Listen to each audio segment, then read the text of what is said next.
Oh, definitely. I mean, here's the thing about having awesome video games.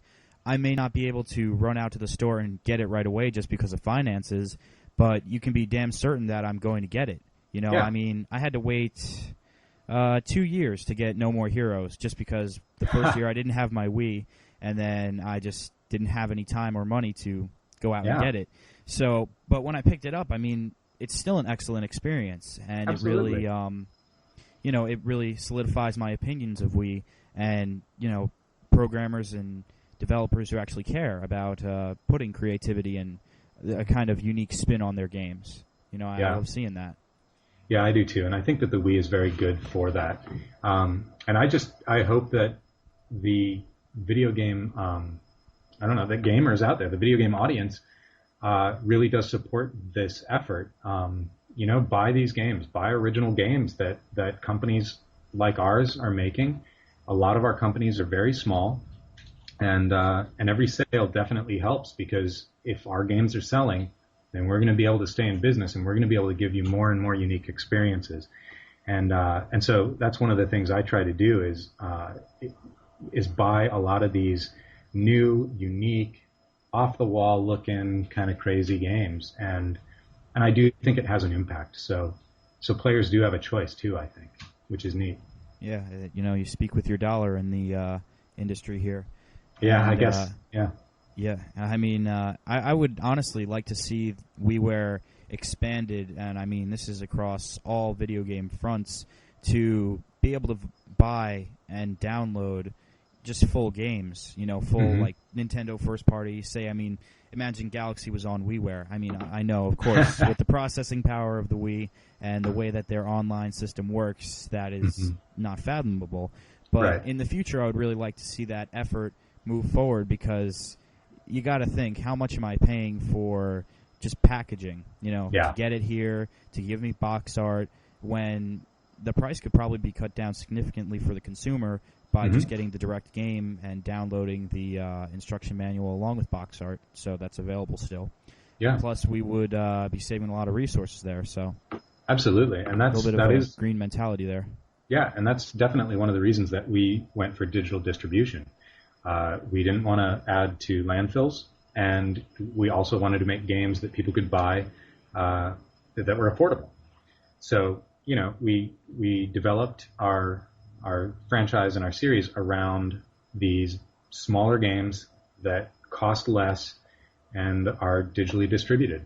And I think that's a really, like everything that you just said, I think is the future of game distribution. Definitely, and it gives you a chance to get your product out there faster, in my opinion. I mean, I was doing the holiday buyer's guide for the Wii, and I checked WiiWare to see everything that came out in 2009. And I don't know where my mind was, but it kind of dawned on me. I realized that, wow, the Bit Trip series, all three of the games, they all started in 2009. Yeah. All of your all these Bit Trips, Void, Beat, and Core, they're all available currently. Yeah. And, that's just 1 year. So I was wondering, you always incorporate evolution in your games, and I'm sure within your daily life, how has your team evolved as a whole within completing this, what I consider pretty astounding feat? Well, that's a pretty good question, because it's actually not easy to develop these games as fast as we're doing. And just recently, with game number 4, we decided to take a little bit more time with that one, because developing these things so fast, we kind of felt like, we could probably do stuff that's a little bit, that has a little higher production values, or is a little bit better thought out, or what have you. When you're making games as fast as we are making them, you inevitably will cut corners here and there. We try not to cut any, and I think that that's one of the reasons that our games are so well received, is because they're pretty tight, which I think is great. And the way that we've evolved as a team the most is pretty much the way that we work. We've trimmed almost all the fat from our process. We have a meeting every morning. We do Scrum with agile development methodologies, and we have our meeting. We sit down, put our headphones on, or if we need to talk, we talk, and we just get to work. And it's interesting because it is a lot of focus. It takes a lot of focus. It's a lot of hard work, but we're making them so fast that we're constantly seeing new things happen, and it's very motivating. So it's almost like playing one of our games to an extent, in that you can get caught up in it, and things are happening faster than you can handle them, but you're still going for it, and it's kind of exciting. And we've learned how to live with that and how to develop in that. And I think that those experiences are really going to help us when we tackle something a little bit bigger post-Bit Trip. Yeah, definitely. And a nice way to round out the year, Nintendo is now offering demos of certain games, and one of the games is Bit Trip Beat, your first Bit Trip endeavor. Yeah.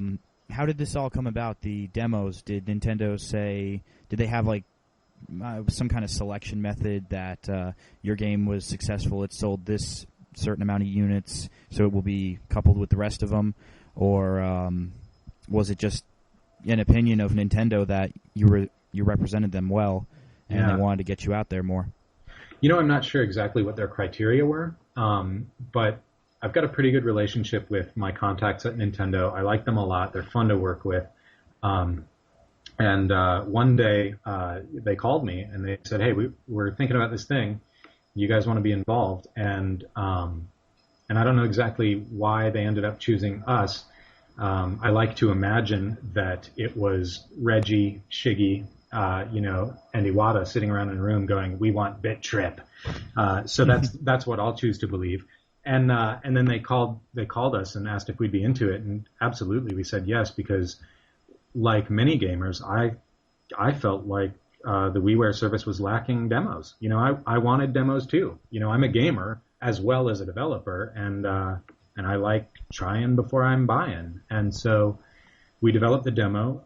We turned that around pretty quickly while we were in development on game number 4, which is kind of one of the reasons that we're taking a little more time with number 4, is we were kind of distracted a little bit.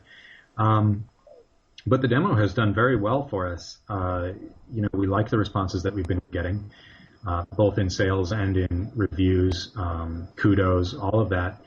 And I really hope that Nintendo sticks with the demo plan. And we'd love to do another demo of any of our games. Yeah, I was really hoping that too, and I didn't have so much of a problem with the fact that it was only certain games, because I don't need, say, Sexy Poker demo. That is just, that's blasé, not needing that. However, I did look onto the fine print of the demos, and it said that demos will be available until the end of the holiday season, and I was like, well, why is that? Yeah. I understand this is the gift giving season, but I mean, gamers, there's new gamers every day, and there are even gamers who are veterans who are just going on to WiiWare for maybe the first time, or just seeing your game at the top there. Yeah. They're not going to have that demo option anymore if they plan to end it after the holidays. I mean, I guess you wouldn't know too much of why they decided to do this. But no, they don't tell me that. Yeah, and if they did, I probably couldn't tell you about it. Yeah, right. But I don't know why that is, or if that's going to stick or not.